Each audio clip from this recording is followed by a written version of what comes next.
Okay, if we could call to order tonight's Charter Township of Oxford Planning Commission regular meeting, Thursday, March 26, 2026. If we could start the meeting, paying respects to our flag. I pledge allegiance to the flag of the United States of America and to the republic for which it stands, one nation, under God, indivisible, with liberty and justice for all.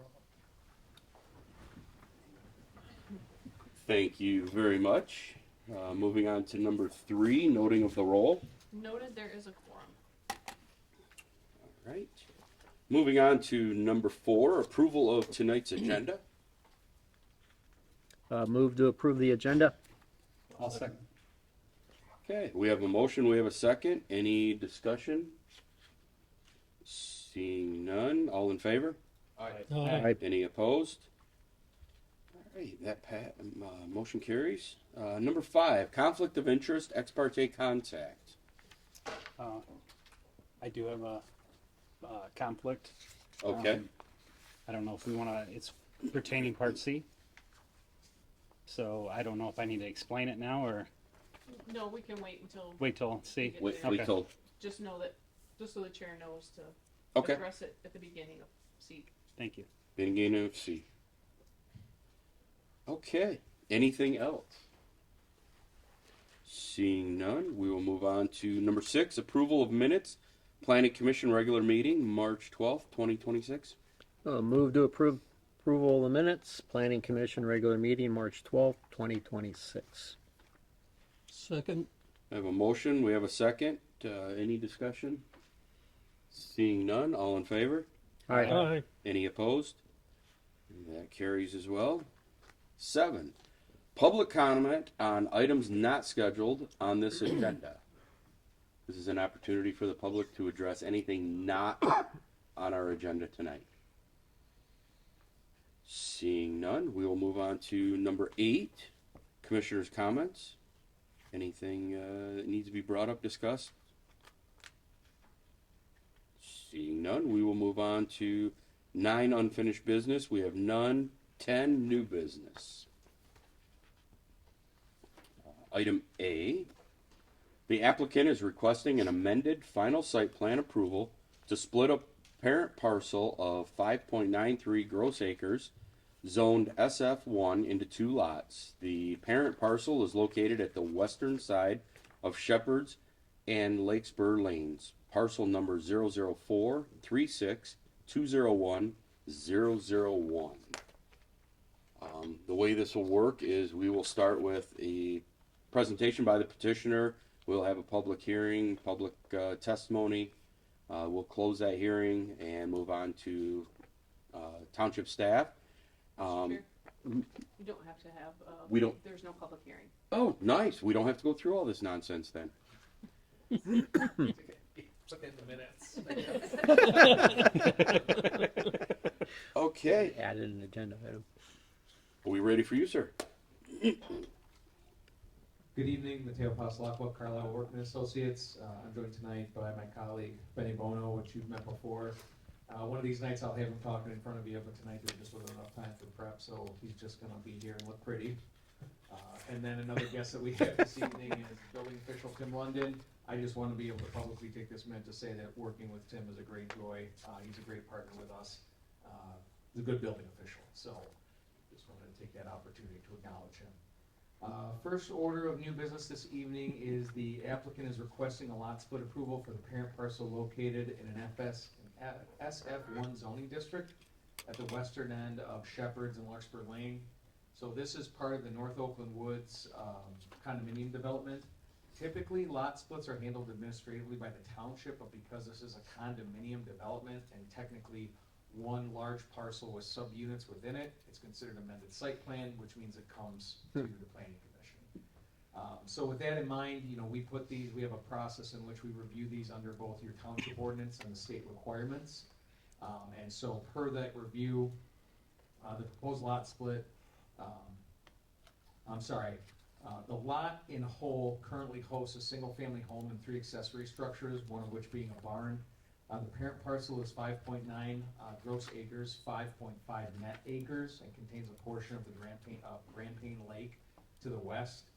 The applicant is proposing to divide the lots into two parcels, parcel A being my apologies, let me get to this site plan here. They are proposing for parcel A to be 3.36 gross acres, 3.05 net acres, and parcel B to be 2.58 gross acres and 2.52 net acres. So your ordinance requires that your, any lots within a zoning district meet that zoning district's dimensional requirements and size based on net acreage, not gross.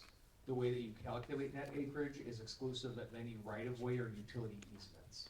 So the difference here between gross and net is the right-of-way for the road and the easements themselves. Again, once divided, parcel A will contain a single-family home, which is to be rehabilitated and remain. Parcel B contains a barn and two smaller accessory structures, which are to be removed. I know the applicant's here this evening. I believe they're already in process of removing those structures.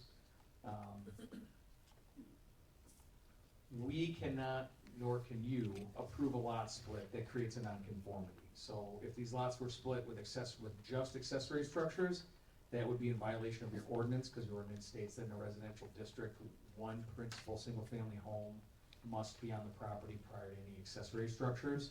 So typically in these instances where we have these issues, we'll still do the review to make sure that the lot that they're proposing is gonna work. And then what we do is we hold that review until the demolition permit's been issued and closed, and then we pass it on to county for assessing. So that way, again, the applicant can speak to the timeline better than I, but we have that stipulation in here that those accessory structures on what would be parcel B must come down before we'll then process this and forward it to the county. So a real quick overview of parcel A and parcel B as they relate to your specific ordinance. The parcels must meet a lot width of 200 feet. They would both comply. They must meet 2.5 net acres. They both comply. Their parcel size, their depth to width ratios cannot exceed 3.5 to 1. So they cannot be 3.5 times, they cannot be more than 3.5 times longer than they are wider, and that's there to create, to ensure that we don't get a bunch of spaghetti string lots. And then all parcels need to have access to a public or private road, obviously both comply. As it relates to the Land Division Act, which is state law, they both have accurate legal descriptions. We will rely on township engineering to confirm that the lot descriptions that they've given are correct. The state says depth to width ratio not narrower than 4 to 1. They comply. Meets our standard zoning requirements. They both comply. Accessible by public or private roads or an easement. They comply. They cannot landlock a cemetery. Both comply. Taxes and assessments been paid for the past 5 years. They both comply. And then must not exceed the number of divisions or redivisions from the parent parcel. The state did recently modify this language, but our assessing department can assess that. So if there's an issue with how many splits they're asking for, assessing can flag it before it goes to the county. So with that, I know the applicant's here. I do have to answer any questions. The only items that we've put out to be addressed is that the township engineer confirm accurate legal descriptions, township assessing to confirm the splits, and demolition of the accessory structures must occur prior to recording the lots with Oakland County. One other thing I'll throw in there is they did provide you with amended master deed, which the township attorney has reviewed and has no problems with. The only edit there is they're going from, and my apologies, I'm just pulling a number, but they're going from 25 units to 26. So the master deeds have to reflect that new unit and how that unit will bring out the share of common costs and all that kind of fun stuff. So with that, again, I'm happy to answer any questions. I know the applicant's here.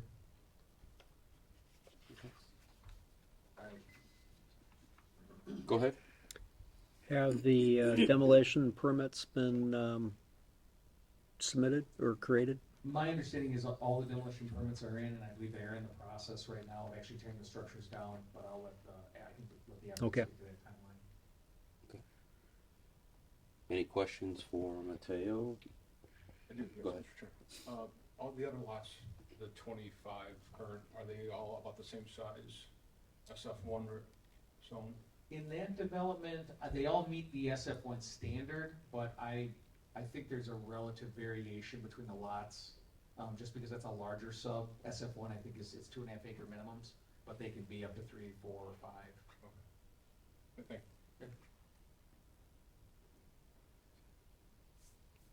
Any last questions? One more. Go ahead. Is there any chance this could be rezoned, that parcel B, to a higher density use? No, I mean, well, theoretically, yes, the path would be incredibly complicated and hard, and likely, your master plan wouldn't support it, the condominium development wouldn't support it, so I can't stop someone from putting in a rezoning application, but I don't see a clear path to it. Okay, thank you.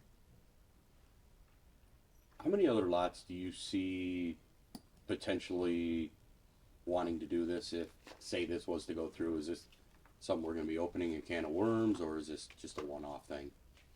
I guess I wouldn't say a can of worms from the perspective of even if a condominium development is one large piece of land with separate units within it, it still has to comply with the overlaying zoning requirements. So the way these condos are typically laid out kind of max out the amount of space they can get. My understanding of this is that this lot was the original piece of property that sold off around it, and the condo developed around it.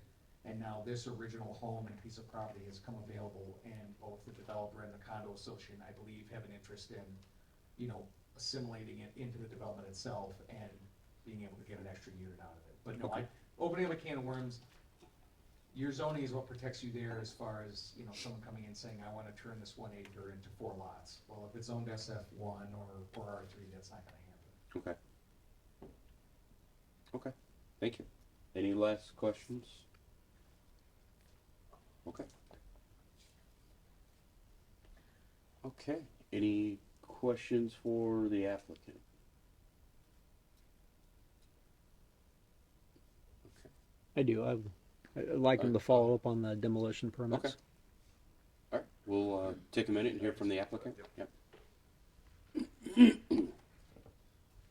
Good evening, Benjamin Toski with Demina now, also Littleton Homes, which I'm the builder that's building the subdivision. I did obtain the permit this week for that unit. We did take down the 2 smaller structures, and within the next 30 days, the large barn will be coming down, and we'll close the permit out. Obviously, the quicker I can get the permit closed out, the quicker I can get the parcel number, so we can proceed with selling the unit and getting a new construction home on it. All right, thank you. Yep. Any other questions? Okay, with this, we don't have to open up any, No, this is ready for motion if the commission chooses. okay. If there's no other questions from the applicant or Mateo, we'll entertain a motion. So I will move to approve the amended final site plan for the proposed creation of a new condominium unit on Lot 1, North Oakwoods, parcel number 0436201-001, located in zoning district SF1, Suburban Farms, at the western side of Shepherd's Lane and Larkspur Lane. The following conditions will apply, completion of which will be approved by Township Administration. 1. Township engineer to confirm accurate legal descriptions have been provided. 2. Township assessing to confirm available split. 3. Demolition of the accessory structures must occur prior to recording the lot split with Oakland County. And 4. All stated deficiencies and reports submitted by township consultants, township fire department, and township administration will be addressed. I'll second that. Okay, so we have a motion, we have a second. Any discussion, any last questions? All right, seeing none, we will move to a roll call vote, please. Turner, Yes. Losek, Yes. Austin, Yes. Blankenship, Yes. Wagner, Yes. Bailey. Yes, Motion passed. thank you. All right, I will, Then there's a second I one. have another motion to make. I will move to approve the second amendment to the master deed of North Oakwood's condominium as submitted. I'll second. We have a motion, we have a second. Roll call vote, please. Losick, Yes. Turner, Yes. Blankenship, Yes. Austin, Yes. Wagner, Yes. Bailey. Yes. Motion passed. Thank you very much. All right, so we were all set on item A. Moving on to B, the applicant is requesting the installation of a controlled access gate for the North Oakland Woods subdivision located across Lake Spur Lane. The gate is meant to deter vehicle traffic from using Lake Spur Lane as a cut-through from East Drainer to Bar Road. Okay, so this is actually the same subdivision, North Oakland Woods. The applicant is requesting to install a controlled access gate across Larkspur Lane, and this is right kind of after the Bar Road intersection. So the gate is meant to deter vehicle traffic from using Larkspur Lane as a cut-through from East Drainer Road to Bar Road. The homeowners association's been in communication with the township probably for a year and a half, maybe 2 years about this specific project. And we've kind of gone back and forth about different information, but ultimately where we've landed tonight is that your ordinance does have some reference to gates, but not really in this context. And so looking at this, it's really an alteration of a common area and a condominium development from an approved site plan, so it comes before you tonight as an amended site plan. Larkspur Lane is a private road and the responsibility of the HOA. The gate would be located approximately 80 feet back from the Bar Road asphalt apron. It would be controlled via keypads on both sides of the gate, so these here, you pull up to these and enter the codes to get through. A Knox key switch is proposed to be installed as part of the gate for emergency vehicle access. Electricity for the gate will be provided from an easement between the HOA and the owner of 1587 Larkspur Lane. That's kind of what's highlighted here. It's our understanding that that home has a backup generator, which would keep the gate powered in a power outage. Subdivision signage and reflective tape are proposed to bring awareness to drivers of controlled access, so the reflective tape being part of the gate, and then signage at the other entrance of the development, which I believe is only Shepherd's Lane off of East Drainer, indicating drivers coming through that there's a controlled access. If their intent is to cut through, the sign is to bring it to their attention that they won't be able to. The application includes 3 appendices, which outline system specifications, safety compliance, and emergency and scheduled access.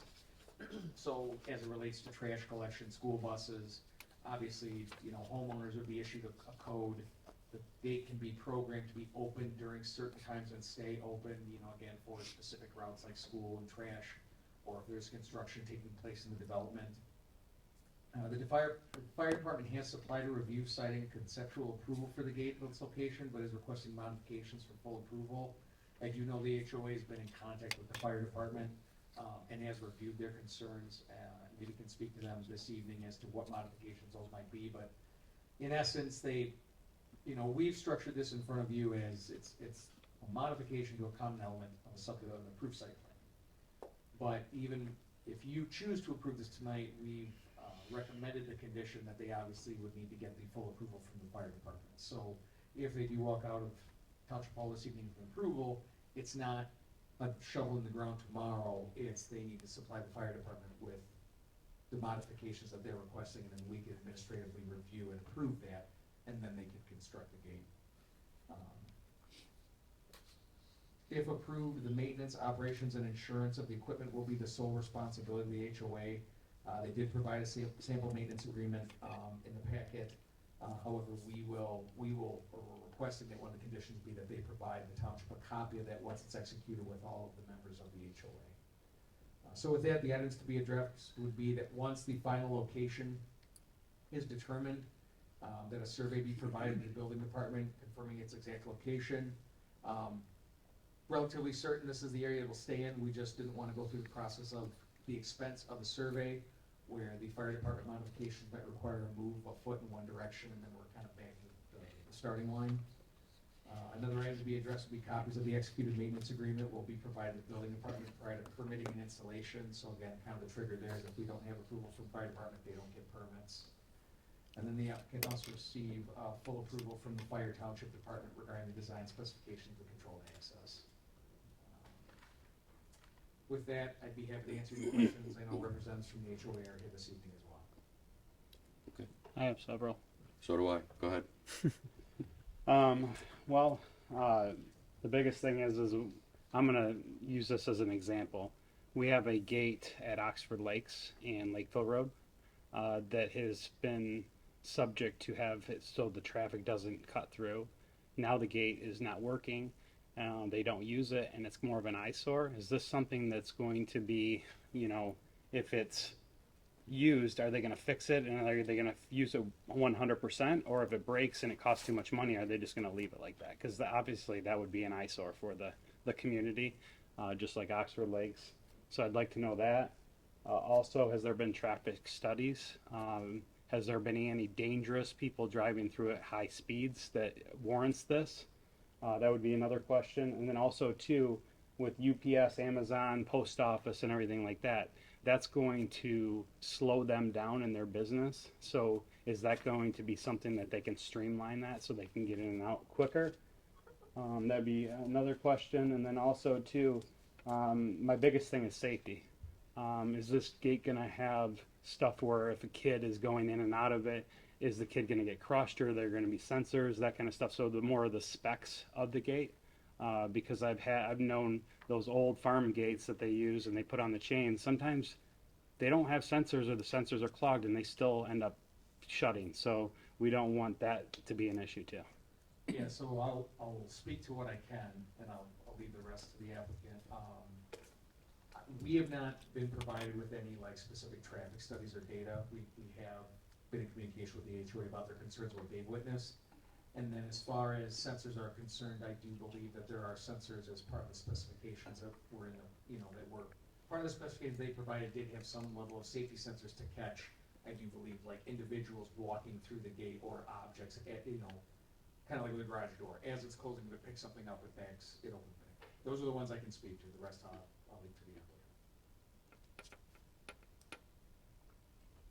Okay. Go ahead. I'm concerned in two areas. One, that it doesn't appear to meet IFC section 503.2.1, which requires 20 feet for fire apparatus access roads.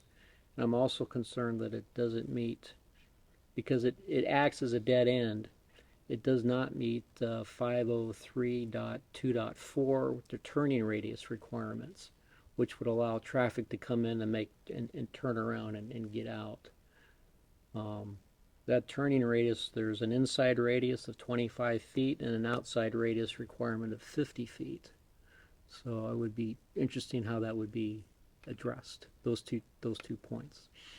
Yeah, and I believe as it relates to the 20-foot clearance, and again, I'll let the applicant speak to it, there may be an option to relocate the keypads to meet that requirement.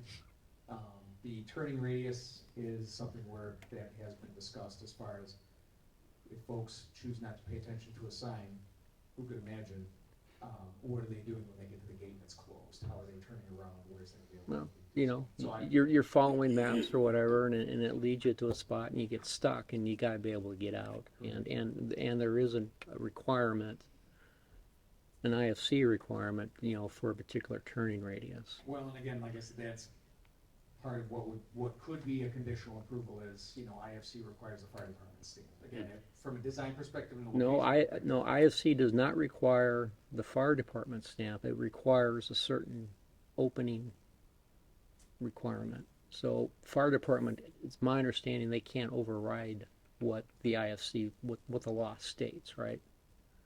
I mean, that would be my take. Correct. No, I understand the point, yeah. So as far as how they plan to meet that, I Okay. let them speak to it. Any questions, sir? Yes. Go ahead. Describe for me how this knock box works. and who has access to it? So, again, the applicant can speak to that better than I can. I know that the Knox box, I believe, was because originally there was an SOS system proposed, which is kind of an audible sensor that picks up sirens and is supposed to open up automatically, but the fire department expressed concerns with those, that they don't work the greatest. So the switch to the Knox box was actually I believe it requested the fire department. And so it would function as any other Knox box would, as far as the fire department having access to that key, being able to use it in an emergency situation, which would then open the gate like in an override function. So if I'm a independent ambulance company, do I have a key to this box? Or do I have to go to the fire department, get them to open it? How the fire department distributes the Knox box information, I can't speak to. I think we need to know what that is to understand who outside of the fire department may have need in the case of an emergency to get through that gate.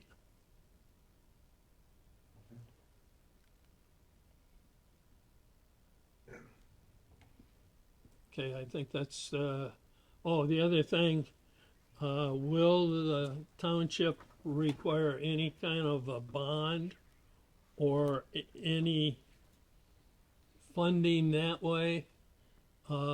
So that in the case, in the need of repairs to the gate, as was already mentioned, the township's got the money to repair it and make it look decent? I don't believe that requirements were placed on this project. I do know that there's, in conversation with the township attorney as it relates to liability or responsibility to take care of the gate, the township wouldn't have any, but no, as far as a financial mechanism to force the repair, the township doesn't have anything in place for that. I think we ought to look at how we could have that added. I wouldn't disagree, but I would want us to dig deeper to see who are we requiring it for, as it relates to not just this project but other projects. And right, That's fine, yeah. but it's time that we step up and start putting some teeth behind these special projects. If we're not careful, we'll have gates on 90% of the streets in the township. And again, I would request that we have some kind of a traffic study done to support the need to put this gate in. Right now, we just have the desire of the HOA. But what's the numbers of vehicles? You know, we've heard complaints about Waterstone and traffic there. I've driven through this area and I can't believe there's that much traffic. But let's get some data. You good? I'm good. Okay. One second, I've got some questions here. Okay. I tell you what, meeting with the HOA, was there strong support? I assume there was if it's an applicant, or there was an application submitted? Support from the township, For this request for the gate? as in the HOA supporting it? Right. I would assume so. Do you know if anyone spoke out in the HOA to object to it? And if so, what were those objections? I would defer to the applicant. Okay, okay. So we'll hear with the applicant after. Yeah, once I sit down. Okay. Do we have any idea if Bar will be paved at some point? So Bar Road kind of dances between, I think Bar Road is Addison Township right of way. So I can't speak to the plans. But there's no plans that you know of, or no discussions, I guess, Mr. Chair, if you know from the Oakland County Road Commission or from other discussions with, there's no, because I know there's some discussions about Dunlop at some point in the future. Yeah, I think that one's a couple years out though, still. Right, but there's no discussions for that happening here? No. Okay. Not to my knowledge. apologies. Bar Road wouldn't be Addison Township's jurisdiction. It's all county roads, but no, I'm not familiar with anything for Bar Road being paved. And this road is maintained by the HOA? Larkspur Lane is. so once you enter through this gate, so to speak, or there's some line there. Yeah. There, you were within that development's responsibility for snow removal and for maintenance and everything, so they take care of it, okay? Correct. I'm not sure if you would know this, but the traffic apps that we use, Waze and Google Maps and those types of things, is there a way to contact those companies that you know of and ask them to remove roads like this as a cut through? Because I mean, you're driving down a dirt road bar and then you see this nice paved road, and Yeah. it seems like it's a great opportunity to cut through, and maybe that's what's happening here. It seems that's what's going on. Yeah, I would love to take your money to try to spend how many hours tracking down Google Maps to get them to take this off, but no, it's a fair question. I did not look to see if you go from point A to point B across the sub, if it actually directs you that way. I think my understanding of it is that the condition of drainer is such that any bypass someone can take that's on a paved road, they're going to take, because drainer can be rough at times. That's my understanding. Right. Okay, so you've never heard of anybody like us being involved, or I shouldn't say the township or HOAs in our community contacting those companies to try to get cut-throughs eliminated or taken off their. I'm not familiar with that process in practice. Okay, thank you. Yeah. I was just giving you a hard time about calling Google and stuff. I'm sorry? I said I was just giving you a hard time about calling Google and stuff. That's fine, no worries. I'm good, thank you. Any question? No, I'm Okay. I have one more question. All right, go ahead before I start. The road is more than 150 feet long, right? Larkspur Lane? Yeah, where this gate would be? Yes, I would, yes, I'd comfortably say yes, it is more than 150 feet long. Okay. Because that would also make it subject to yet another IFC rule to allow emergency vehicles to be able to turn around. Is that, okay. I mean, I know our ordinance has certain road length requirements, it can't be a dead end after so many feet without that requirement as well. But this is section 503.2.5, which addresses dead ends. And it says any fire apparatus access road that exceeds 150 feet in length must be provided with an approved area for turning around fire apparatus. So that would be sort of the third concern. Sure. Is there a reason why they're not putting gates at both entrances? Because that would eliminate the cut-throughs from both sides and have vehicles from not stopping. You just stole my question. You only had one, and you took it. Damn it. No, I got more. Oh, I got more.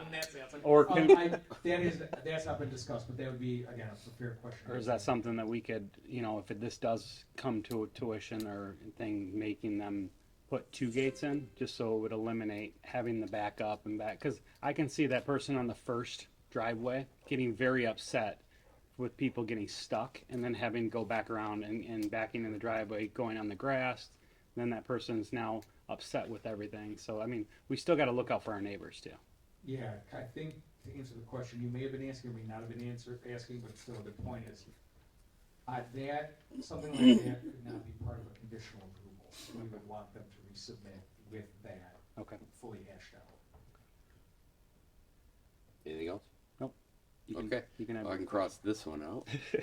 A couple questions. I think we touched on one of them, but what if there is emergency damage done to this thing? If police, fire, whatever, gate malfunction, and it's screw the gate, go through it, who's picking up the tab on that? That would, as far as how that liability exists between the fire department's insurance and the HOA, I couldn't speak to. Okay. We touched on the gates at both ends. Looking at where it's at, where would a vehicle, if I pull into the gate to cut through and can't, and now I've got emergency vehicles pulling up behind me, where do I move, turn around, and get out of the gate? Yes, that probably speaks back to Mr. Wagner's concerns about turnaround. Okay. Next question. The power and stuff is coming from that one house. I don't pay my electric bill that month. Now there's no power. What runs this gate? Nothing. Okay. I sell the house and he doesn't want to pay that electric bill. Right. Who now pays the electric, or what powers that gate? How that's all structured again, I kind of leave it. Okay. And the big thing, or two things. Fire truck 1 goes through after running the Knox box, gate closes behind. 30 seconds later, the next truck is going to stop, have to get a Knox box, open the gate back up. Every vehicle is going to have to go through this. That I guess I couldn't guide either way. My understanding is that it could remain open after the initial vehicle goes through, but I couldn't offer that 100%. Okay. And the big one for me is the Knox box. Having served as a firefighter for years, the way the Knox box works, it's not a fast process. Building fire is one thing, but if grandma's having a heart attack on the floor and they're out messing with a Knox box, an ambulance pulls up and they're waiting because the Knox box are in fire trucks, they're not in the ambulance. They're waiting until a fire truck shows up or somebody comes up to get a Knox box. What's the fast way in without a Knox box? Again, I'll let the applicant speak to the conversations they've had with the fire department. Excuse me. My understanding is, again, the fire department shied away from the SOS system. They've had issues with it in the past, so I believe the Knox box was requested by the fire department, but the applicant can kind of speak to that better than I. Okay. Not that the concern isn't valid, but I believe it was at the direction of the fire department. Okay. I think that answers most of my questions for now. Mr. Chair? Sir? Do we know the direction that emergency response would typically take? It's a good question. I mean, the fire station is northwest of this location, so presumably, 24 or Glassby or something to kind of get down to Drainer as quick as possible, and then in from presumably Shepherd's Lane, which is the road at the other end. But That'd be for a That medical is- emergency, for a fire. They're coming in from both ends. there you go. Like I said, my response is purely speculative. Okay. And this might be for the applicant, but the next question is, if I come in from the other end, drive all the way through and hit a gate, how do I get out? Turn around and drive back? You mean if the gate's like, The gate's closed. If I Right. pull up and go, oh, I shouldn't have cut through here, now I'm turning around and going back. correct? Yes. Okay. Okay. Any more questions? I've been relatively useless thus far. But thank you. Thank you for your patience. Maybe time for the applicant. You made it clear at the beginning you were here as a pretty face. No, he is. I was supposed to be helpful. Oh, You good? I'm good, Yep. sir. Okay. And with this one, we are going to have no public bid? no. Okay. We'll hear from the applicant now. Okay. With that, we will open it up for the applicant to present, and we'll have some questions. Good evening, my name is James Deutsch. I'm on the HOA for North Oakland Woods Fireway. I mentally had a checklist of some of them, but if you want to ask in a certain order, go ahead. Well, we could start with the opening. Yes, Section IFC Section 503.2.1 requires 20 feet of opening for fire apparatus. so that was in the packet of information, and the fire department's response highlighted that fact. So between that coming out last week or whatever today, investigating the option is we'll just move the keypads to the side of the road. So they would be technically on the opposite side of the road from where you're driving, meaning you'd have to pull over to the other side of the road to hit the keypad to go through, but there's a gate, so no oncoming traffic will be coming at you.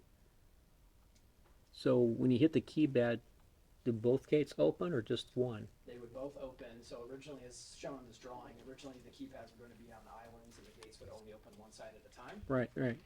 But given the opening requirement, the solution is that both gates would open every time All right, they'll- so to get through it though, someone will have to get out of their car and go around and punch in the keypad or something, because if you put it on So the side of the for road. the residents in the neighborhood, there will also be like garage clickers. Oh, so okay. They won't have to get out. Gotcha. So it's basically guests or whatever would have to use the keypad. And how would emergency fire, or not fire, but ambulances get in and out? So that's a good question. Honestly, I just have the direction that the fire department gave us, which, as Mateo Right. discussed, was they requested we go to an aux box from the SOS system. Okay. And then there was two other IFC ordinances. One that addresses dead ends, 503.2.5, and that's the fire apparatus. So if a fire truck comes through, he's got to be able to turn around and get back out. And where would he do that? It's a good question. So coming in from Bar Road, obviously there's enough of an apron for a turnaround. If they come all the way down from Shepherd's down Larkspur, there isn't enough width there to meet that requirement. Obviously, though, they would be able to open the gate is the idea. That's the whole point of the Knox box. In the event that they aren't, then I guess the proposal would be we'd have to put some limestone down or something and create that width of the road for them to turn around. All right, and that would fall along then with section 503.2.4, which is the turning radius for, somebody comes in and goes, oh crap, Google Maps led me in the wrong direction, now I gotta be able to turn around and get out. There has to be enough of a turning radius, per the ordinance in order to allow them to get out. Understood. And what would you do about that? It would be probably You would- the same you would- you would- solution. Create a Widen the road? widening of the road right prior to the gate to provide enough space for that turnaround. Which I'd have to remember how much of an easement we have on either side of the road there. I forget, did you say 50 feet was the requirement? Well, yeah, so you got two requirements. One is a 50-foot outside radius, and then there's standards for fire apparatus, which I haven't looked up yet, but that you'd have to look those up, which are probably significantly larger than the 50 feet would be my guess, given the size of the trucks. And then where would you put that, and do you have enough? Yeah, I'd have to look at what it is for the fire department. Okay. For the fire apparatus, if you're talking about 50 feet, given the road width and the size, I think we have enough to cover that within what's our easement. Yeah. For a fire apparatus, if it's significantly larger, then we would have to figure that out with the homeowners of those parcels. Okay. I'm good. Okay. One of the things is have you done a traffic study so far? Not officially, but I have 2 dogs and now 2 children under 2 and do a lot of walking. We don't have sidewalks in the neighborhood. And I walk twice a day, primarily around rush hour. There is significant amount of traffic and on the order of 50 to 60 vehicles each time of day that are not residents of our neighborhood, which is a problem only for 2 reasons, which is really what spurs this whole request. One, it's a private road that we have to pay to upgrade. That's a significant more traffic than the 20, soon to be 27 lots that we have in the neighborhood. So that's the one financial concern. But the second more important concern is the absolute irresponsibility of the people that are driving through there. Repeated occasions, more times than I can count, probably 80% of people driving through there regularly go 40 to 50 miles an hour. Have you guys posted any signs? We have Okay. 15 mile an hour sign limit, posted limits in the neighborhood. Have you put any signs that say no cut through? We have. Have you called Oakland County to Sheriff's facilitate that? Department does regular drive-throughs, but given the priority of this versus what their job is, they don't come during rush hour. So we've essentially done everything within our power, aside from physically blocking that entrance. Obviously, it's been noted, Bar Road and Drainer are Oakland County responsibility. They're poorly maintained. I think everybody that drives them knows that. And again, as you said, I don't blame people for the fact that it's an obvious cut through, but it doesn't excuse the fact that there's a big safety responsibility. Honestly, if people routinely went the speed limit that we posted, this would probably be less of a concern. But the roads are so poor that actually Oxford and Lake Orion school districts drive through with their school buses even though there's no bus stop and it's not on the route. So we've contacted both schools, and they have actually talked to their dispatchers and told their drivers to not drive through there because it's not the official route they're supposed to take, and still they do. So that is the state of the roads surrounding us. They aren't going to be paved anytime soon, if ever, and there's really no other option. So I'll address one of the other questions you had, which was a gate on both entrances. Yes, feasibly possible, obviously twice the expense for our small neighborhood, which isn't insignificant. But our idea was that we don't want to, for all the emergency reasons, for everything else, blocking both entrances didn't seem necessary. And I would say 80% of the traffic of our neighborhood residents coming and going goes out Shepherd's Lane. So blocking this entrance was less of an issue for the people that live there, but still provided a remedy to people cutting through. And then also the HOA, do you have any sort of dues subject to this for maintenance in the coming years? I know with road maintenance and everything like that, it's a highly cost. So doing that, if you deplete your funds in the HOA to fix the roads, are you going to have enough money down the road to fix the gates? Because there is maintenance on these. I have gates and they're very costly. Yes, so we actually recently just upped our dues. We're very financially responsible. We're not a big neighborhood, so we have to keep that in mind. But there is planning already for how we fund the roads.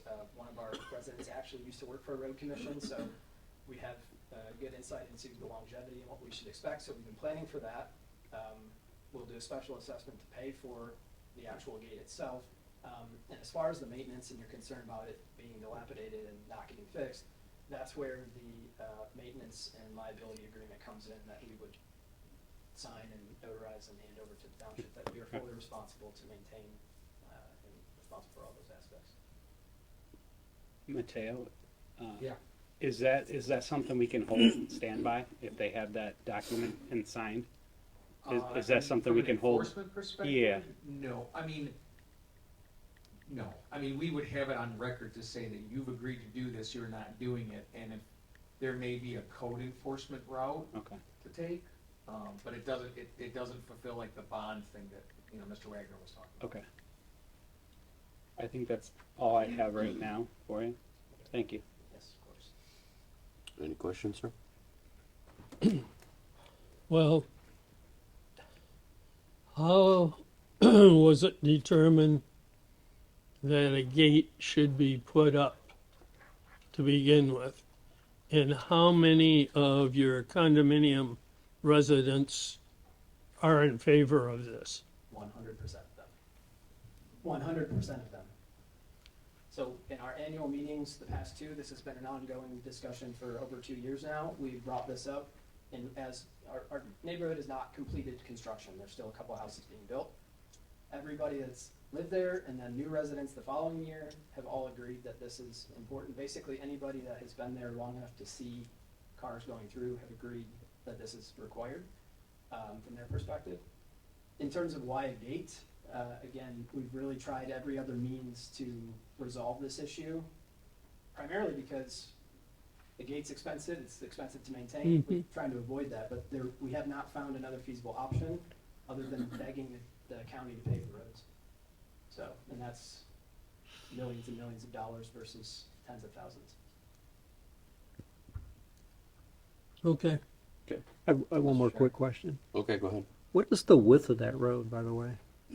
I have it somewhere. I think Yeah. It's 20, not 20. 22 or 24.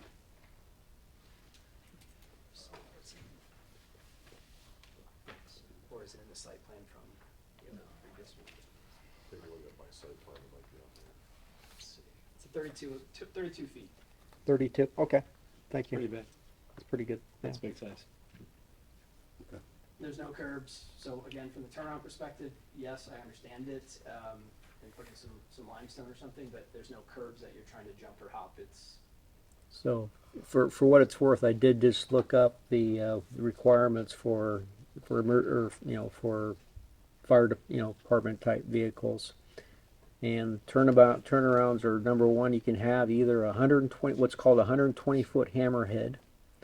a 60-foot wide or 96-foot diameter cul-de-sac. So it's like 3 times, 4 times the width potentially of the existing road. So that was honestly another avenue. We entertained everything. So another avenue was, Yeah. well, why don't we propose just turning it into a cul-de-sac and closing the road completely? Sure, sure.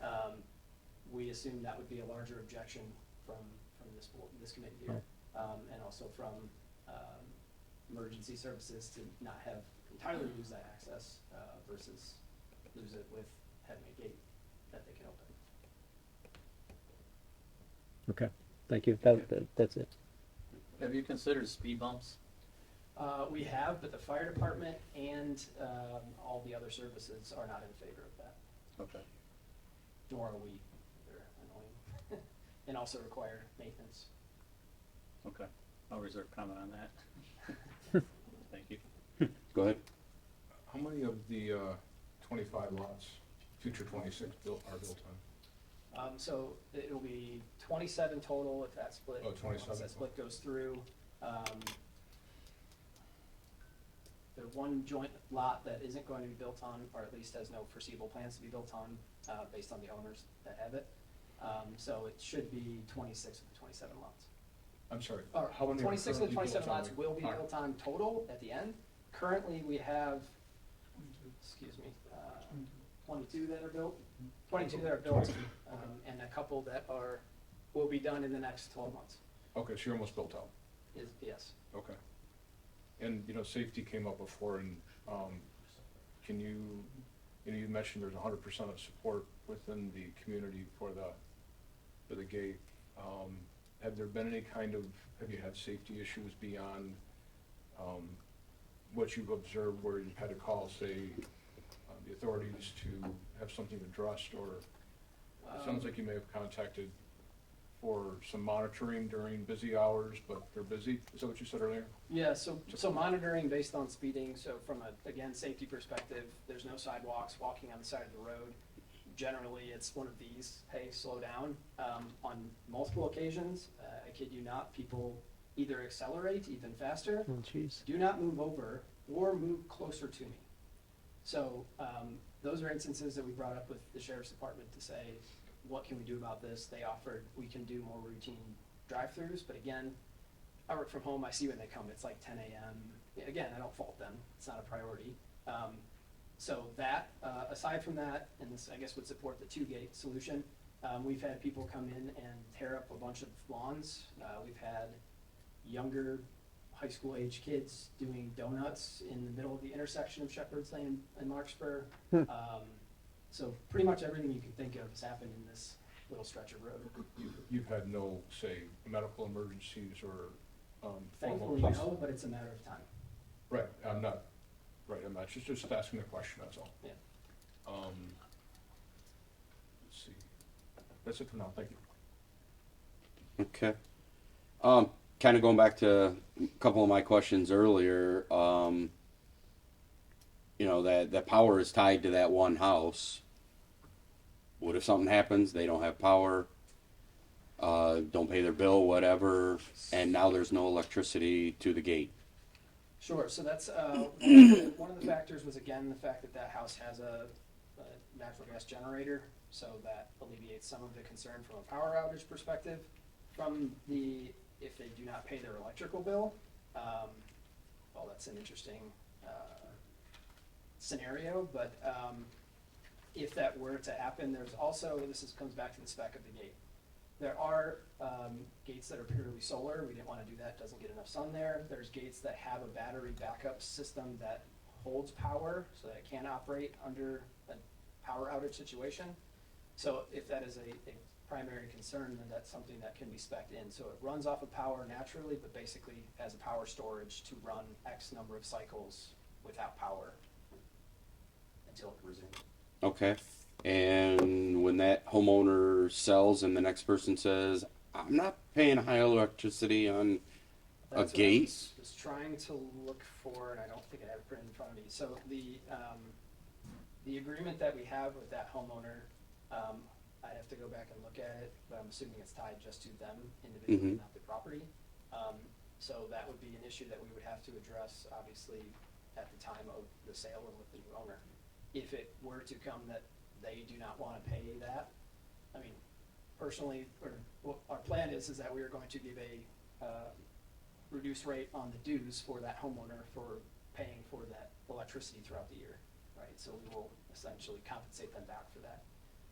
If there is an issue that the next homeowner down the road does not want to support this and pay for this and deal with this, then we would have to either go to the homeowner on the other side of the road and pay to have it run from them, or we would have to convert to a fully battery-powered solar gate, which, again, we had questions about the reliability. Okay. And the other question that I had brought up is the liability of the gate. Again, having been behind the wheel of those fire trucks, I pull up to an emergency scene like that and there's a gate, it's not working. We're going through it. Who's paying to fix it? We would, in the conversation, the context of, there's obviously insurance questions and going through that whole process. But that's another, this is how desperate we are. We even said, we will pay for it. How, first of all, hopefully that doesn't happen very often, right, that is a need. But we would rather incur that financial cost than not have this. Okay. And then my other question, I know the Knox box is the backup plan the fire department has, but I'll be honest with you, I'm not a fan of that because I know how long it takes for that code to come in, to get the key, to go over, open the gate, go through that process, all while you've got a family member 3 roads down that's having a heart attack while I'm messing around with a gate. I'm not a fan of that. What's the backup plan there? It's a good question. So again, this was directly the request from the fire department, so we took what they asked as a solution and said that they find that sufficient, that's sufficient. I suppose a backup plan would be to share that code with every emergency department. It's not a code. It's a No, tone it's that not. comes into the box that opens up a key that's in the fire department. Understood. I'm saying share the code to the keypad. Or you make an emergency code, is what you're saying? Yeah, essentially. Okay. Yeah, I'd be curious to hear what the fire department really thinks on this. I have a hard time believing that they are in support of this, but that is what it is. One other question. You said you're putting the keypads on the opposite sides of the roads now. So if I'm pulling in to punch the code, I'm now on the opposite side of the road, which to drive on the wrong side of the road is illegal. Has Oakland County Sheriff looked at this and said, yeah, that's feasible, or? It hasn't been discussed yet because this is a 3-day-old plan when the fire department informed us of the access opening requirement. Understood that you're not supposed to drive on that side of the road, and that's an issue. There's no way to solve that problem otherwise, the road opening for the emergency vehicles. Okay. And then my other question earlier was, I pull up to the gate and realize we can't cut through. Where do I turn around if I now have cars right behind me on Bar Road to pull in, especially if they're emergency vehicles? How do I get out of the way? So that apron and that opening is quite wide. I don't have the exact dimension in front of me, but it opens up quite significantly. There's plenty of room for, I would say, even an emergency vehicle to turn around on that side of the gate. No, I'm saying I pull up to the gate, looking at the picture that's right there. I pull up to the gate, realize I can't get in. Now I have to back up, turn around, and move away, and I've got emergency vehicles or other cars right behind me. Where do I back up, turn around, get out of their way when there are cars right behind me? You're talking about from Larkspur? From Bar Road. Oh, from Bar, okay. Pull off to the side of the road right next to the gate. No, I'm up against the gate and realize I can't get through. Where do I go? And I've got an emergency vehicle or another vehicle right behind me. How do I get out of the way, turn around, move around without impeding traffic? I don't have an answer for you. Run through the gate, get out of the way. I'm not sure. It's, And if I'm coming down Larkspur and realize, oh, I shouldn't have cut through here, where do I turn around and go back the other way? that's the turning radius that Trustee Wagner was referring to. That's required that we have to solve. whether that's paving a wider area or limestone or what have you.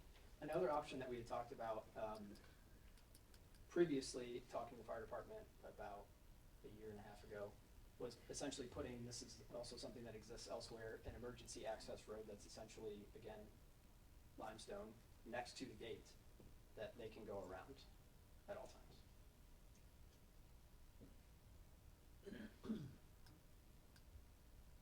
So we have a cut through for the cut through. It's not an ideal solution. Okay. I am just as open to other solutions. Trust me, if you have other ideas, I'm more than happy to hear them. Okay. Having been in the emergency services, to me, this is a nightmare waiting to happen. And I see it as a delay in emergency services, and I don't know. I fully appreciate that point, trust me. And actually, my fellow board member here can attest because his mother-in-law was in that situation, and emergency crews came from both sides quickly, and it was very important. But what's going to happen when they have to sit for 3-4 minutes waiting for a gate? This is why we originally proposed the SOS system, which opened it in 5 seconds once it heard the sirens, but the fire department said that that was not as reliable. I don't have an answer for you, but I will also say, if we're really concerned about emergency response time, then the township needs to talk to the county, because that road alone will deter you longer than getting in that gate to get to a person.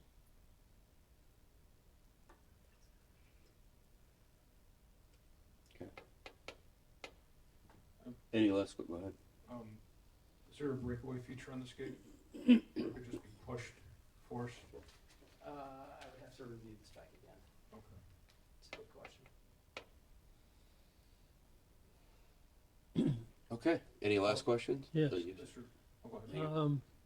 Who owns the property on either side of the gate? That is all common elements of the HOA, of the condominium development. You're talking about the easements next to the road and both sides of the road. It's the private roads, that's a common element, and then the easements on either side are a common element. So if I pull up and the gate doesn't work, you're not gonna shoot me if I drive around on the grass or whatever to get through? No. I didn't see a sniper option.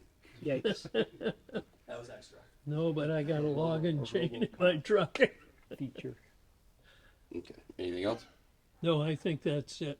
Okay. You had one more? I'm good, thank you. Okay. Thank you. Thank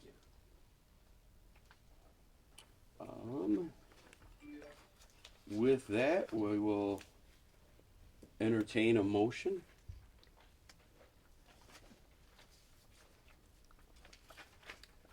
So, we don't want to have any discussion before that? We can.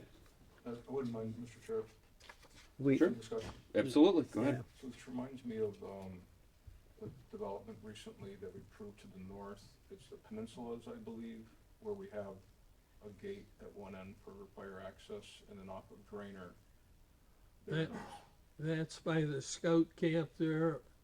It's a James Hunt Right. Road, I think it is, Right, that goes up in, and there's a gate there.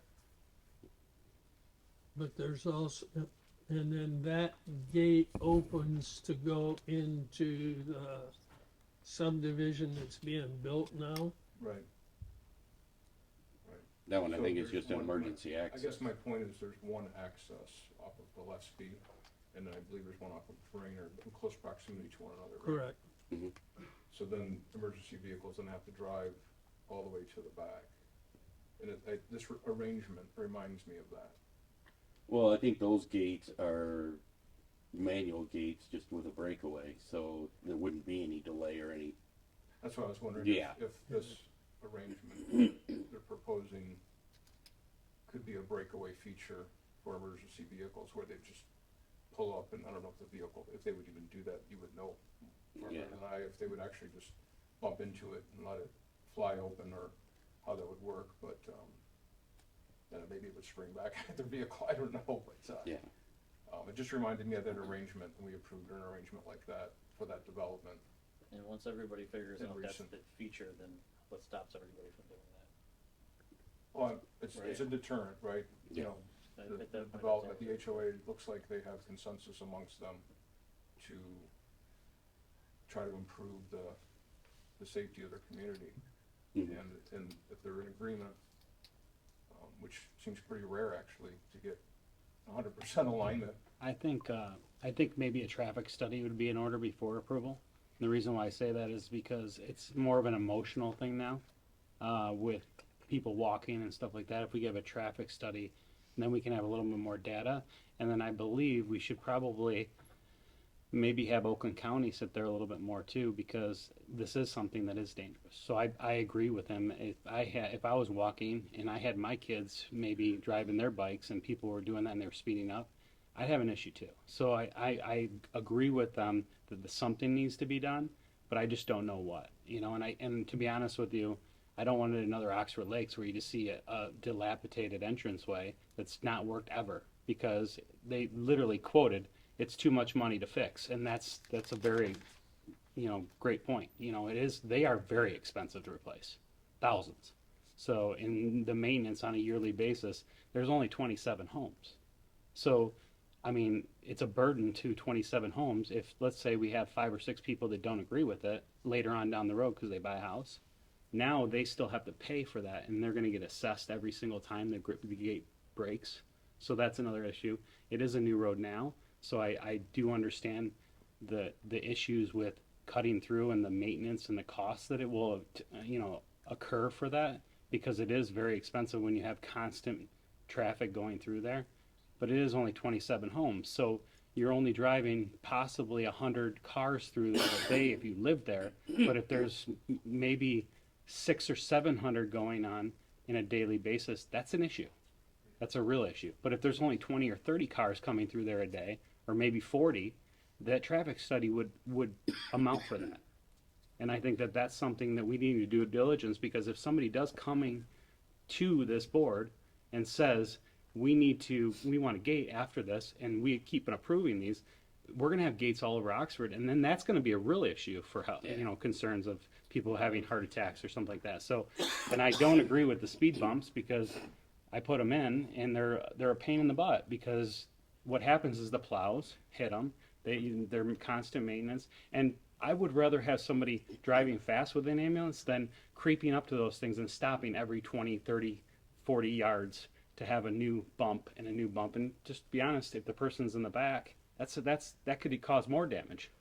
So I think that there is some validation on their point. I think we should, as a board, and I'm saying this in my opinion, we should do a little bit more research before we just shut everything down. We need some answers, and I think that they could come back to us later on and come up with that data, and then we would have a little bit more understanding, because right now it's more of a safety issue for us, and having other people wanting to come and put gates in everywhere, and I see that a problem. So we don't want to open a can of worms where we now have to approve every single gate. But if they have knowledge and traffic studies, we can hold other people to that standard, and they'll have to go do that. So if they want a gate, they have to do all these studies, and they have to prove.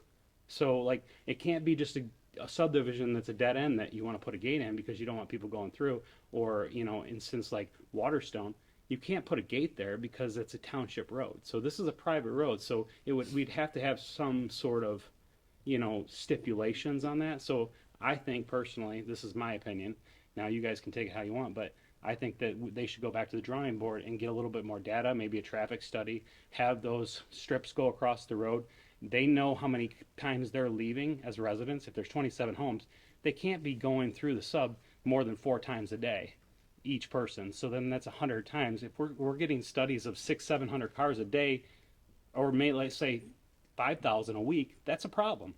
And I think as a board, we owe it to them to at least think about it and give them the option later on down the road, because I totally see and I hear that the emotions in him when he has kids. That's safety.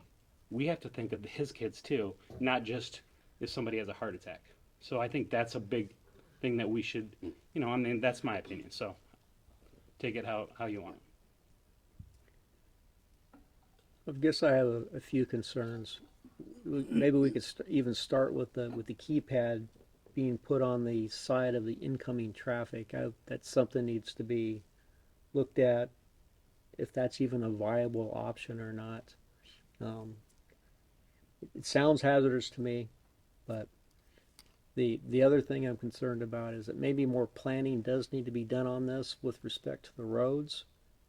Do you have the easements you need to make the road modifications in order to support the emergency equipment, in order to support the turnarounds, things like that, so they can actually do that?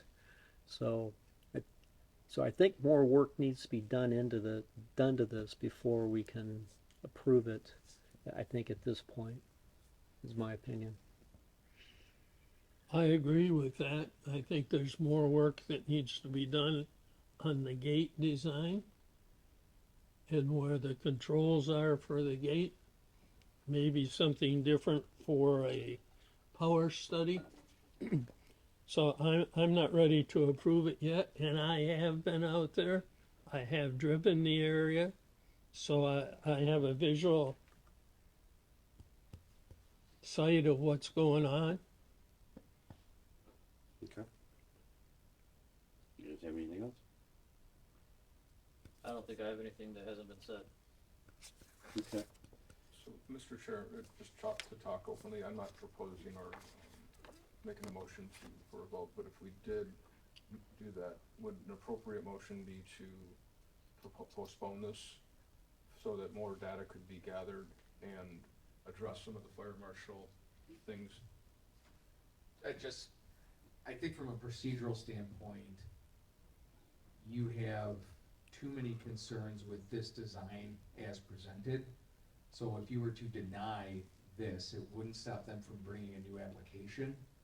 Postpone could, but that kind of implies that they will for surely be back, and obviously they probably have conversations. So I think given that there doesn't seem to be much about this design that you're comfortable with, so I think an appropriate action would be to deny it.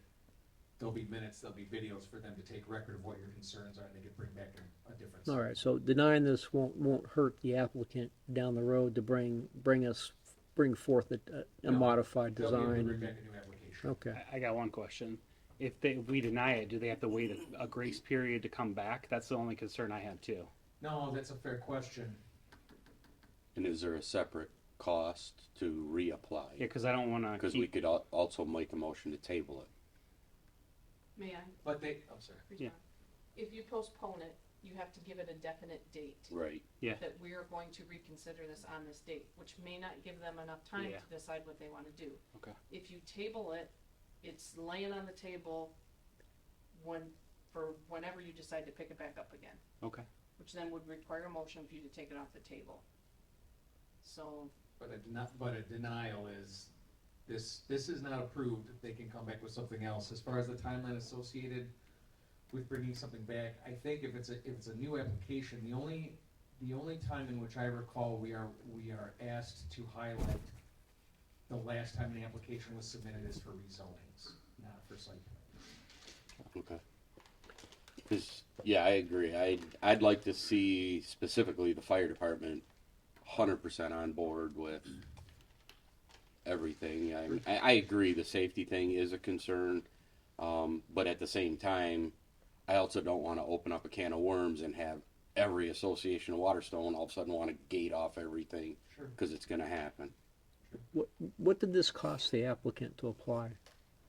The fees are, the fees for the planning commission is $750.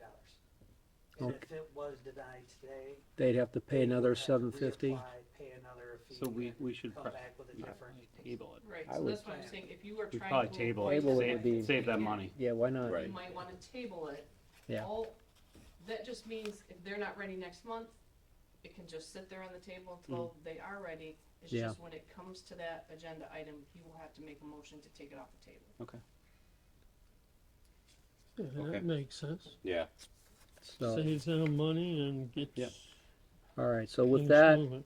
I would move to table the amended final site plan for the proposed controlled access gate located near the intersection of Larkspur Lane and Bar Road. I'll second that. Okay, we have a motion, we have a second. Any last discussion? Okay, all in favor? Aye. Aye. Any opposed? Okay, that motion carries as being tabled. It's a new one. There you go. Haven't done that one yet. Before, just one thing, I don't wanna forget to tell you this, because it sounds like most of your concerns are from the fire department aspect. In BJ's letter is his number. All of you can call him anytime, and also I think you might wanna request that he be here. Yeah. Okay, Well, there are several ordinance or issues, IFC, laws that have to be complied to, so Yeah, it's, and I think I that's mean, why I it think it doesn't- would be good to have BJ here. I mean, Great. okay. Sorry, let's get my next thing to you.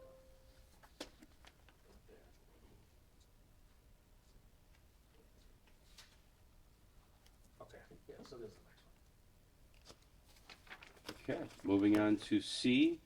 Applicant is requesting approval of an amended final site plan for 3020 Adventure Lane, Oxford, Michigan.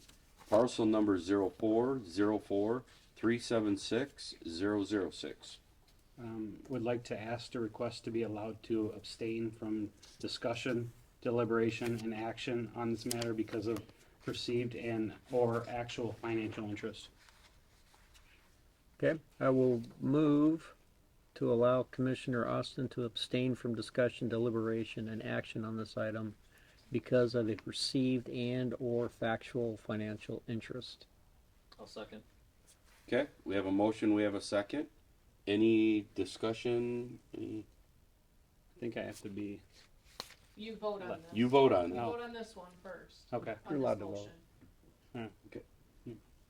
Any discussion? No. Okay. All in favor? Aye. Aye. Any opposed? Okay, you are excused. Can he No. stay or Yes, he has yes, to he has step to away? leave, he actually has to leave the Leave. room.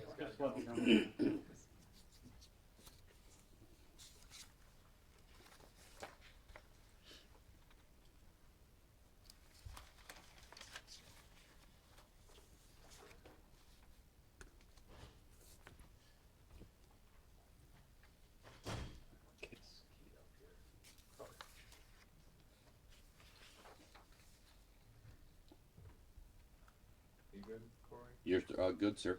Okay. So the third item on the agenda this evening is an amended approved final site plan that the applicant is requesting. So this is Barron Industries. We provided, I'll kind of go through it quickly, but the timeline here is in September of '24, at a regular meeting, the Planning Commission conditionally approved the preliminary site plan for this project, in which an existing building was being modified with a large addition, redoing of parking lot layout, landscaping, safety path, etc. In December of '24, the Planning Commission regular meeting, they provided a conditional final approval. Then in February of '26, the ZBA granted variances for the front yard setback, for the building setback and the parking lot setbacks.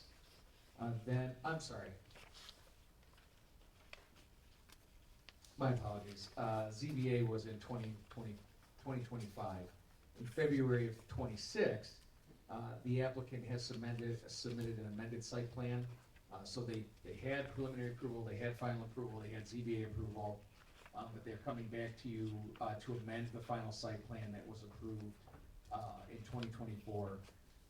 Our report kind of outlines, everything in detail, but just at a glance, the site drainage is being redirected to an existing basin at the western portion of the site, eliminating previously proposed retention ponds.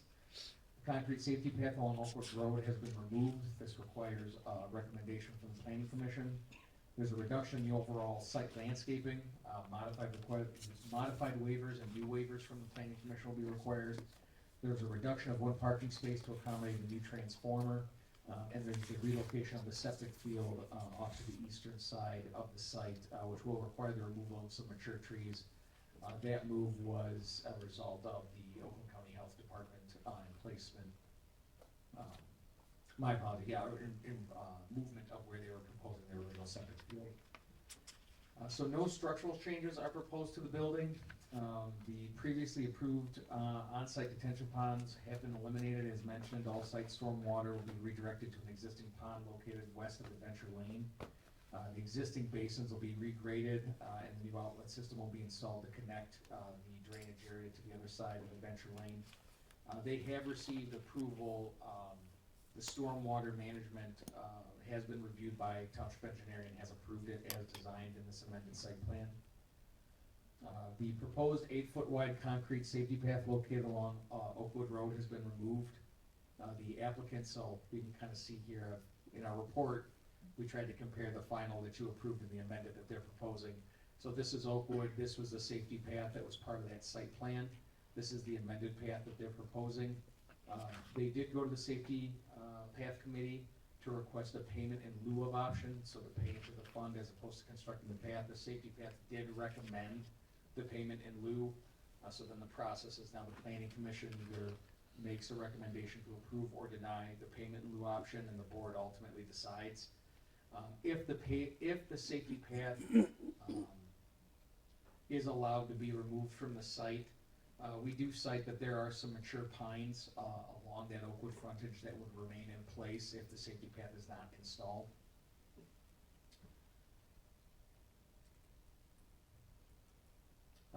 One's parking space in this area had to be eliminated per the installation of a transformer, which was a requirement to DT. Even with the loss of the one space, they still meet all the parking requirements.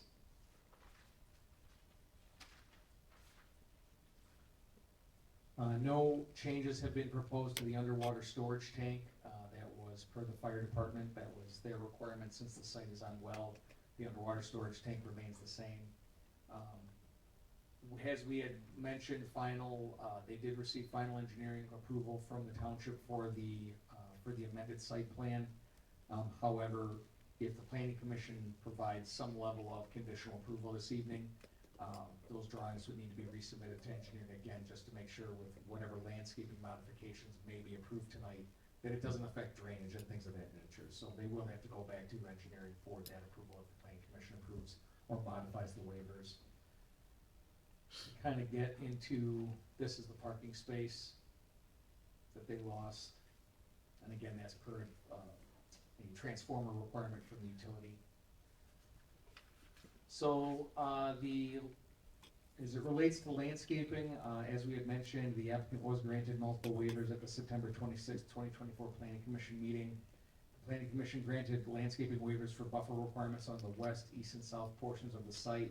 Further modifications to those waivers have been requested by the applicant. I'll kind of go through them per each standard and then kind of recap with you guys after that. So for general site landscaping, the original amount of landscaping required by your ordinance for this site. So I'm not citing, I'll cite what your landscaping or what your ordinance required, what they originally proposed, and what they're proposing now. So what's required are 11 trees. They previously proposed 11 trees. They're now proposing none. So that requires a waiver. For landscaping adjacent to roads, for Oakwood Road, there were 16 trees required. They previously proposed 15 trees, now they're proposing 13. For Adventure Lane, 18 trees would have been required. They previously proposed 10 trees, now they're proposing 8. For ornamental trees along road frontage, for Oakwood Road, there were 5 ornamental trees required. They previously proposed 2, now they're proposing none. For Adventure Lane, for ornamental trees, 6 trees were required. They previously proposed 7, and now they're proposing 5. For shrub requirements along roads, for Oakwood Road, 80 shrubs would have been required. They previously proposed 67, they're now proposing none. For Adventure Lane, 95 shrubs would have been required. They previously proposed 67 shrubs. Again, they're proposing none. For green belts, along the north property line, 16 trees or 80 shrubs would have been required. They previously proposed 12 trees and 30 shrubs. Now they're proposing just 13 trees. The west property line, 11 trees would have been required or 55 shrubs. They originally proposed 9 trees. 9 deciduous trees and 3 ornamental trees. Now they're proposing 4 trees. The east property line would have required 11 trees and 55 shrubs. They proposed existing vegetation, which the planning commission was agreeable to, and they're not modifying any changes there, just along the east line, it would still be the existing vegetation. So to sum it all up, the total landscaping standards require for this site 94 trees and 175 shrubs. At the time of final site plan approval, the applicant was granted a waiver reducing this requirement to 69 trees and 134 shrubs. With the proposed final site plan amendments, the applicant's now requesting approval for 43 trees and 15 shrubs to count toward the required landscaping. Can you say that again? 43 trees and, So, just the last one? let's see, we went from 69 to 43 for the trees, Yeah, right? and then from 134 shrubs to 15. To 15, 134 to 15. So 69, we went from 69 to what again? 43. 43. And, It's on page 12 of the packet. is it? I'm sorry. Oh, you're fine. Then I'll get out. And then how many shrubs again? 169 to, So shrubs, we went from, so for trees, it's your ordinance requires 94. Yep. You said yes to 69. they're asking for 43. For shrubs, your ordinance would require 175. Yep. You approved 134. They're asking now for 15. Okay. Thank you. Thank you for your patience. Yeah, no worries. Then the way that, so in this consideration, right, you have all these landscaping along the road, general landscaping here, parking lots. You have discretion here to kind of go whichever way you want with it. One of the things that we offered up, that if you are agreeable to some modified agreement, that you can provide that we expect X amount of trees and X amount of shrubs to be, and their location to be administratively approved by the township. Unless you have a specific requirement where you would like them, as long as it meets that standard we have offered up in that conversation tonight. So there's modified waivers to consider. And you'll need to consider whether or not you're going to recommend approval or denial of the payment in lieu for the safety path to the township board. Again, ultimately, it's the township board's decision. With that, I'd be happy to answer any questions, and I believe the applicant's here tonight as well. Starting on your end? No, I have questions for the applicant. Okay. Any question? Just a couple, Mateo. There's no other sidewalk along Oakwood, is there? I didn't see any looking. No, I don't believe there's a sidewalk on the south end. The sidewalk wouldn't connect, if it was installed, wouldn't connect to any existing, correct? No, the only connection that is foreseeable but not a given, so just to confirm so no, there is no safety path on the south side of Oakwood, but if you recall, they're not back for final yet, but the Red Barn development Right. did receive preliminary approval and did have the safety path on their portion of the site. They've not gone to safety path committee to request waivers, have they? Not yet. Okay. They haven't submitted anything yet. Okay. So that would be the only presumable connection would be, Is there any residential, it's all light industrial in that area, isn't it? yeah, this way, but low density, kind of in both directions. And there would, as far as you know, there's no connection. This doesn't help another strategy of connecting more paths. This seems like all new. We'd be actually removing mature trees to put a path in. Correct, yeah, those, so you can see them here, this landscaping here would get removed to meet the safety path, location, grading requirements, etc. And I feel very confident in saying that this area is not on the safety path master plan, but I am not citing it as 100%. I can give you the 100%. It's not on the master Okay, there plan. you go. I owe you $5. Thank you. Any more questions for Mateo before we go to the applicant? Actually, I do a couple. Go ahead. So looking at all these changes to the landscaping, they seem relatively minor for a light industrial area. They're still doing putting trees and shrubs and things like that. But it's not, yeah, the numbers just don't seem like they're that severe with the density of that lot and trying to accommodate that landscaping. I'm trying to compare it if we're setting the precedence for letting others reduce our requirements. I guess I'm more sharing a thought than I have a question. No, I mean, you make a fair point. I mean, context provides, context can provide direction. So, yes, this is the northern part of the township. It's predominantly zoned light industrial through kind of this core area. Your residential off to the east and the west is low density. The site does have visibility from Oakwood. It would obviously have visibility from Adventure Lane. It currently has visibility from M24. Obviously, while not a given, we are anticipating development of this lot eventually. Right. But no, I guess, yes, context is important when considering waivers like this. Okay, thank you. Okay, I think that's everything. No, Oh, I've okay. got one. In the latest plan, it shows a single catch basin for surface runoff, and that it is to go across the Venture Lane into a area there. The area that it's to go into, is that in any way affected with the gas station project? Is No. that property owned by Barron? So this detention basin is on their property, Is on it? Barron's property.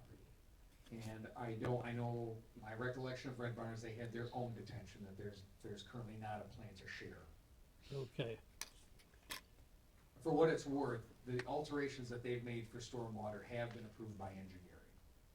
well, I know it may be approved, but has it been looked at to make sure Barron's water is not gonna end up running onto Red Barn Gasoline's property?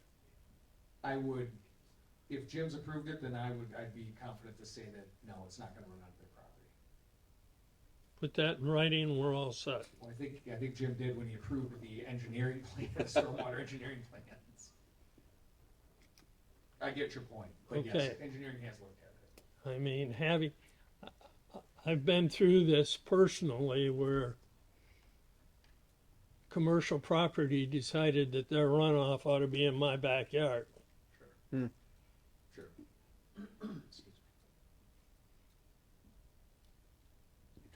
I think we're good. Thank you.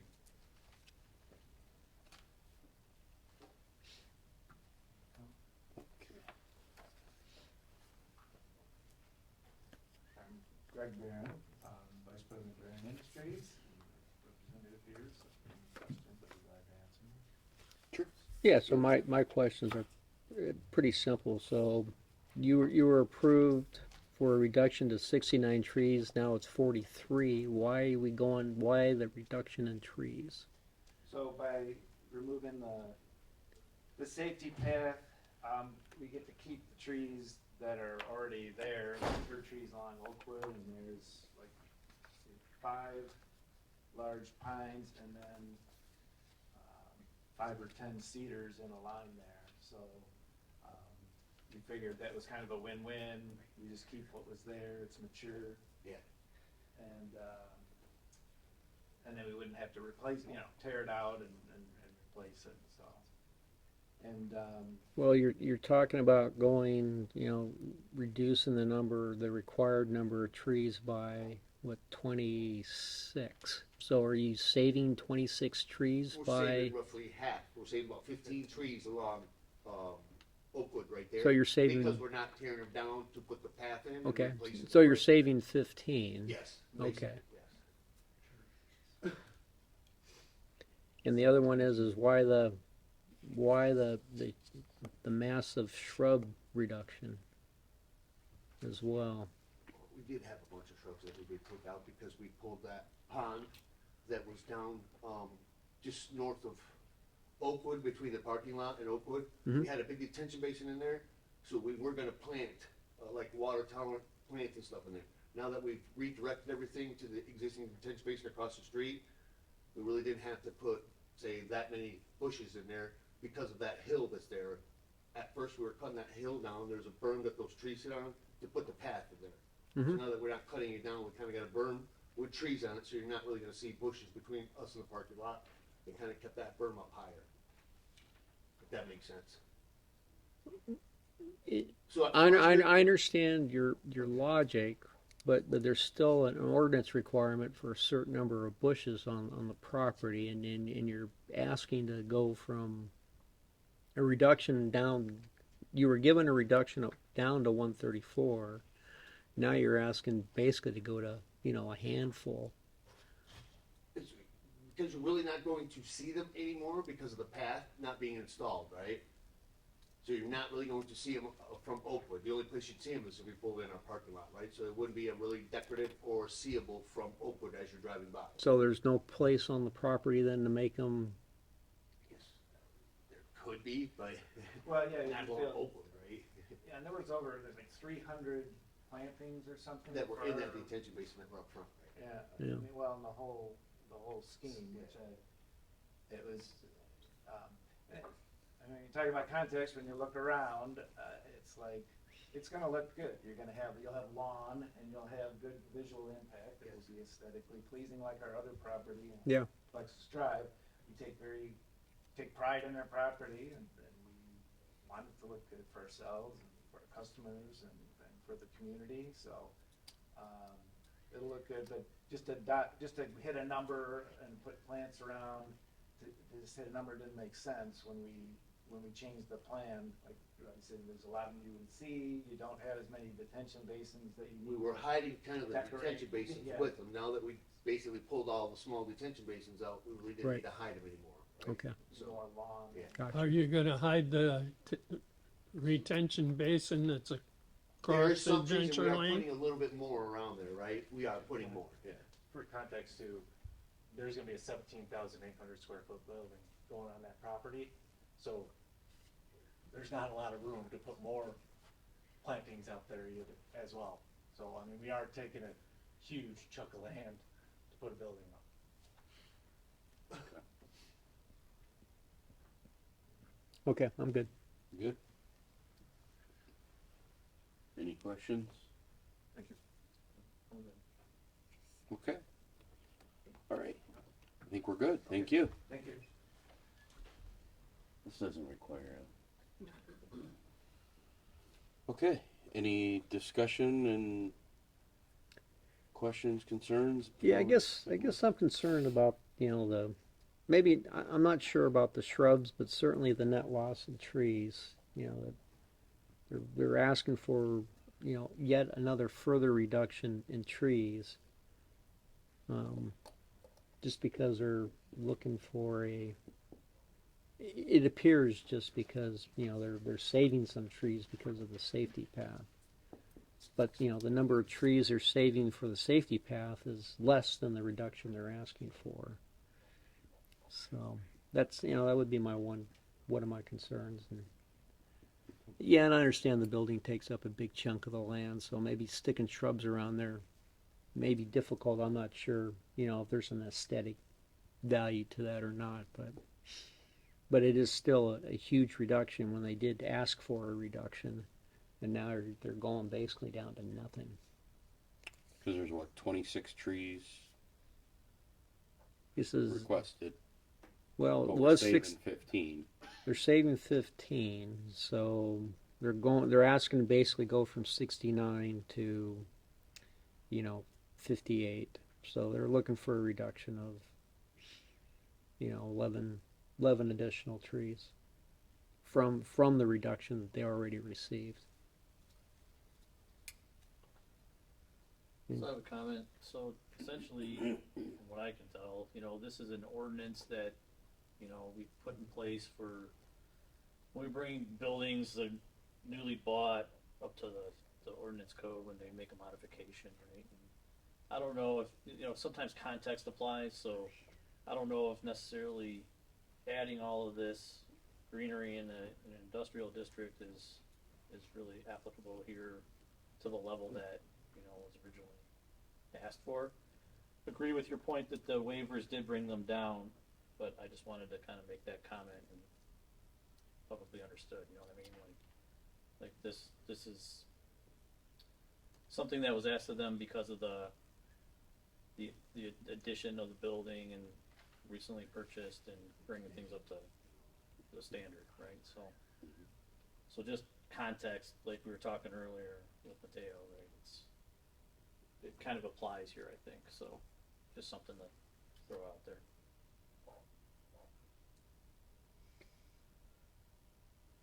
Any last questions? No, thank you.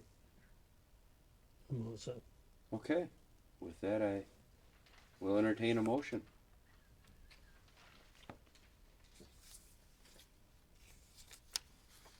And maybe one last final comment on the safety path. It is not, the safety path they're asking to remove and provide payment in lieu of is not on the master plan for our safety paths. Right. So, It's and good to note too, I think, putting a safety path here and destroying the trees that are there may not be the best either. Yeah, And I agree with that. And the payment in lieu would probably assist safety paths other places, right? So they're more desirable. Thank you. so I will make a motion here. I will move to recommend to the township. I will move to recommend to the township board approval of the applicant's request to provide payment in lieu of constructing the safety path along Oakwood Road. I'll second. We have a motion, we have a second. Any discussion or? Okay, can we get a roll call on that? Losick, Yes. Blankenship, Yes. Wagner, Yes. Turner, Yes. Bailey. Yes. Motion passed. Motion passed. Thank you. Okay, and Now, on, we need, next consideration for the landscaping.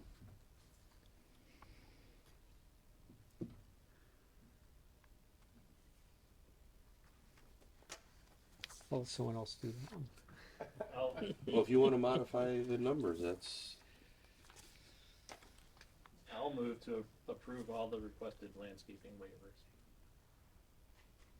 I'll second. okay, we have a motion, we have a second. Any last discussions? Okay, with that, roll call, please. Turner, Yes.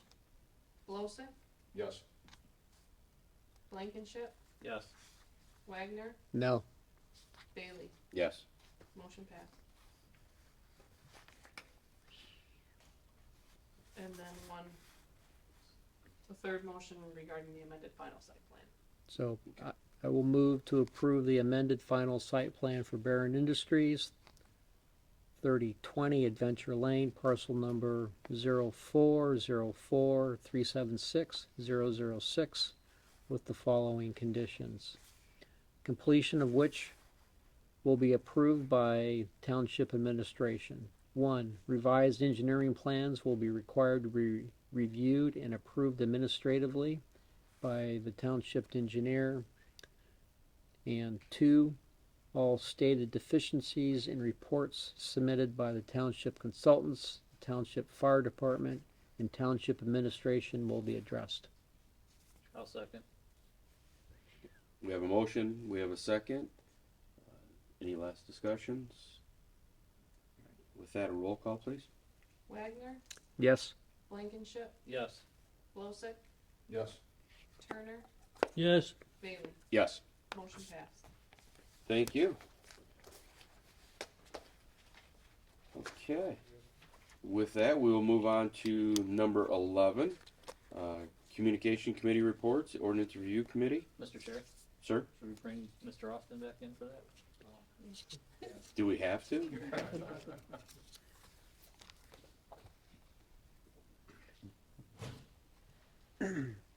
Just for point of order, that doesn't have to be voted No. to come back in, Nope, he okay? just comes back.